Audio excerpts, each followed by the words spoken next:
नमस्कार, मैं हूं पवन त्यागी। राहुल गांधी अगले आने वाले दिनों में जेल जा सकते हैं और ये मैं इसलिए कह रहा हूं क्योंकि मोदी कम्युनिटी के अपमान पर कोर्ट की सुनवाई करते हुए समय जो कोर्ट के जज साहब हैं उन्होंने जो टिप्पणी की है उस टिप्पणी के आधार पर यह माना जा रहा है कि राहुल गांधी को कभी भी पुलिस गिरफ्तार कर सकती है, क्योंकि उन्होंने जो कोर्ट में सुनवाई हुई माफी नहीं मांगी। कम्युनिटी के अपमान पर उनको उम्मीद थी कि उनकी सजा कम कर दी जाएगी या उस जो एप्लीकेशन है उनकी तरफ से दी गई उस मामले को रद्द कर दिया जाएगा, लेकिन कोर्ट ने ना तो सजा कम की ना कोई किसी प्रकार की उनको राहत दी, बल्कि जो जज साहब थे जस्टिस हेमंत, उन्होंने बाकायदा ये टिप्पणी की है कि ये जो राहुल गांधी है ये आदतन अपराधी है और इनके खिलाफ पहले भी इसी तरह के मानहानि के कई केस हैं। कई केस में ये माफी मांगकर बच चुके हैं, लेकिन ऐसा लगता है कि इन्होंने जो पिछले दिनों जो भी टिप्पणियां की हैं वो गंभीर टिप्पणियां हैं और इनको जानबूझकर ये आदत है इस तरह का काम करने की, तो लिहाजा इनको कोई भी राहत कोर्ट की तरफ से ना दी जाए। अब इसके बाद इनके पास एक ही ऑप्शन बचा है कि ये जो गुजरात की हाई कोर्ट है उसकी उच्च खंडपीठ पर जाएं या तो सुप्रीम कोर्ट मूव करें और बेल की एप्लीकेशन लगाएं। अगर इन्होंने ऐसा नहीं किया या जो खंडपीठ में अगर ये गए हाई कोर्ट की और वहां इनकी बेल एप्लीकेशन रिजेक्ट हो गई, सुप्रीम कोर्ट गए तो वहां से अगर बेल एप्लीकेशन रिजेक्ट हो गई तो निश्चित जानिए कि राहुल गांधी को जेल जाना पड़ेगा। और राहुल गांधी जेल गए तो 2 साल के लिए जेल होगी, उसके बाद 6 साल तक ये चुनाव नहीं लड़ सकते। कुल मिलाकर अगले आने वाले 8 साल तक ये कोई चुनाव नहीं लड़ सकते, राजनीति खत्म। तो ऐसा तो माना जा रहा है कि ये सुप्रीम कोर्ट जरूर जाएंगे और सुप्रीम कोर्ट से इनको राहत मिल सकती है कि बेल मिल जाए, फिर इस पर सुप्रीम कोर्ट पे नए सिरे से सुनवाई हो। और राहुल गांधी तो अपने आप को सावरकर कहते हैं और सावरकर का भी अपमान करते हैं जब इन्होंने ये कहा कि मैं माफी नहीं मांगूंगा, मैं कोई सावरकर थोड़ा ही हूं। तो इस मामले पर भी इनके खिलाफ एक एफआईआर है। वीर सावरकर जी के पोते ने मानहानि का दावा पेश करते हुए इनको कहा कि राहुल गांधी ने देश ही नहीं तो विदेशों में वीर सावरकर जैसे स्वतंत्रता सेनानी का अपमान कर दिया और कहा कि उन्होंने अंग्रेजों से माफी मांग ली थी अपनी सजा कम कराने के लिए और इसीलिए वो छूटे, स्वतंत्रता सेनानियों के साथ उन्होंने गद्दारी की। इस तरह के शब्द राहुल गांधी ने विदेश में जाकर बोले, जिसके बाद पूरे महाराष्ट्र में आक्रोश फैला था, पूरे देश के राष्ट्रभक्तों के अंदर आक्रोश फैला था कि इस तरह की बात कोई कर कैसे सकता है। जिस स्वतंत्रता सेनानी को 2-2 काला पानी हुए हों, ऐसा कोई क्रांतिकारी देश में नहीं हुआ जिसको 2 काला पानी की सजा हुई, क्योंकि अंग्रेजों को लगता था कि यह व्यक्ति खाली क्रांतिकारी भर नहीं है, ये हिंदुत्व के मुद्दे पर जिस तरह से अग्रेसिव होकर पुस्तक लिखते हैं, जो बात करते हैं, इससे आगे आने वाली पीढ़ियां भी जहां एक तरफ अपने हिंदुत्व के मुद्दे पर जागृत होंगी वहीं एकजुट होंगी। और इसलिए उन्होंने तय किया कि इस वीर सावरकर को तो जेल से बाहर आने ही नहीं देना है। पूरा ऐसा षड्यंत्र और तैयारी की थी कि वो जेल के अंदर ही मर जाएं, बीमारी की हालत हो गई। तब जाकर के कहीं ऐसी स्थिति आई थी कि सरकार को उनको छोड़ना पड़ा। लेकिन उसके बावजूद भी जो कांग्रेस की सरकारें थी देश की आज़ादी के बाद, हमने देखा कि किस तरह से वीर सावरकर जी को इग्नोर किया गया। खाली वीर सावरकर जी को नहीं, हमारे सुभाष चंद्र बोस, सरदार पटेल, इनको साइड कर दिया गया और गांधी खानदान को ही महिमा मंडन किया गया।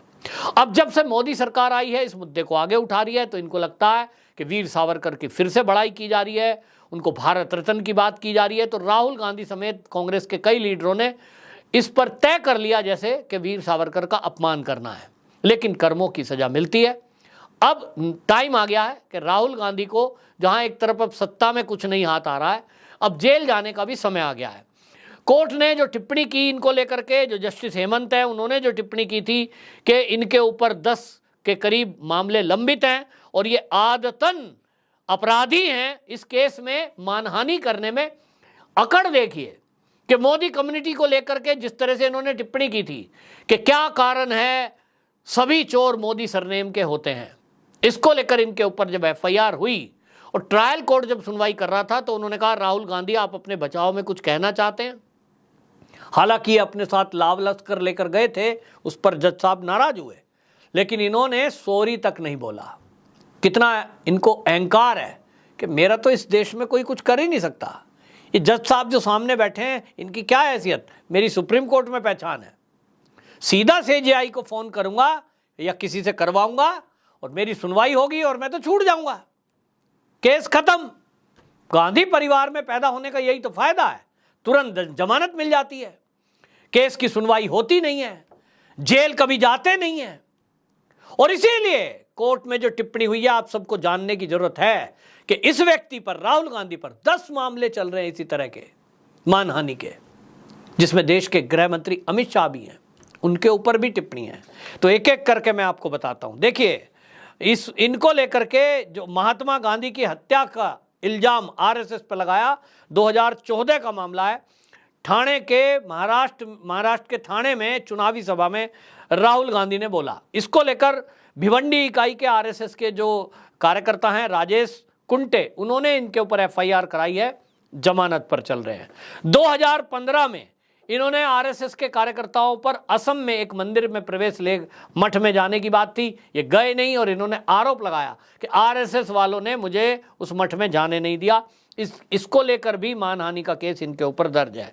2017 में बेंगलुरु का एक पत्रकार था, आपको याद होगा, गौरी लंकेश, इस हत्या को लेकर इन्होंने आरएसएस को ब्लेम किया और उस समय प्रेस कॉन्फ्रेंस करके इन्होंने कहा कि जो कोई भी बीजेपी की विचारधारा के खिलाफ, आरएसएस की विचारधारा के खिलाफ बोलता है, उस पर दबाव डाला जाता है, यहां तक कि उसे मार दिया जाता है। अब ये आरएसएस पर सीधा आरोप लगा रहे हैं कि साहब आरएसएस वालों ने गौरी लंकेश की हत्या कर दी क्योंकि वो उनके खिलाफ बोल रहा था। इस पर केस दर्ज है।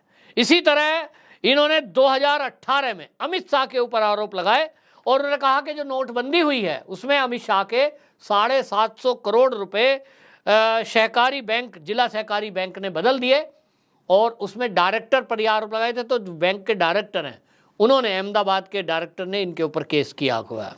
2018 में राफेल के सौदे को लेकर इन्होंने ट्वीट किया और मोदी पर प्रहार किया। इन्होंने कहा भारत के कमांडर इन चीफ, देश के प्रधानमंत्री के बारे में एक खबर थी, उसको टैग किया।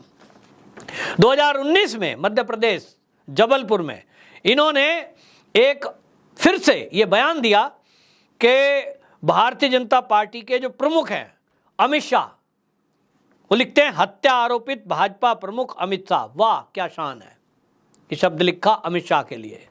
कौन से केस में कोर्ट को से उनको सजा हुई है भाई हत्या की, जो आप ऐसा लिख रहे हैं? देश के गृह मंत्री हैं वो इस समय, इसमें भी जमानत में है। 2019 में झारखंड के पार्टी के अधिवेशन में कांग्रेस के, इन्होंने फिर से हत्या का आरोपी अमित शाह को बोला, उसको लेकर भी रांची में एफआईआर दर्ज हुई, जमानत पर है। 2019 में ये मोदी का सरनेम लेकर के नीरव मोदी और ललित मोदी से इसको जोड़ा, पूरी मोदी कम्युनिटी का अपमान होने को लेकर इन पर केस है और अभी आप देख ही रहे हैं कि जमानत पर है। और ये सुविधा इसलिए शायद मिल रही है, गांधी खानदान में पैदा हुए हैं, अभी तक हर मामले में जमानत। और अब तो हम देख रहे हैं कि किन्हीं लोगों के लिए तो रात को 12 बजे कोर्ट खुल जाती है, किसी के लिए छुट्टी के दिन में तुरंत तत्काल बेंच बना दी जाती है सुप्रीम कोर्ट की। तो लोगों को लगता है कि जज कौन है, ये तो गरीब लोगों के लिए है कि सालों साल चक्कर काटते रहिए, जमानत के लिए भटकते रहिए, जैसा हमारी राष्ट्रपति द्रौपदी मुर्मू जी ने कहा है सीजेआई की उपस्थिति में कि बहुत गरीब लोग देश में ऐसे हैं जिनको जमानत नहीं मिलती।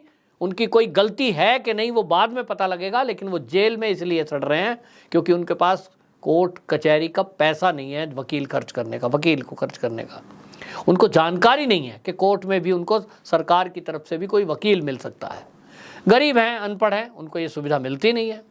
और जिनको ये सुविधा मिलती है वो बार बार गलती करते हैं और राहुल गांधी की तरह जमानत पर बाहर घूमते हैं, फिर से गलती करते हैं। इसी तरह नेशनल हेराल्ड मामले में सुब्रमण्यम स्वामी ने 2015 में इनके ऊपर एफआईआर कराई थी और 2015 से आज आप देख लीजिए अभी 23 चल रहा है, 8 साल हो गए। राहुल गांधी का इस केस की कोई सुनवाई तक नहीं हुई है। पूछताछ के लिए जब सीबीआई बुलाती है तो पूरी कांग्रेस सड़कों पर उतर जाती है। यह है दबाव की पॉलिटिक्स।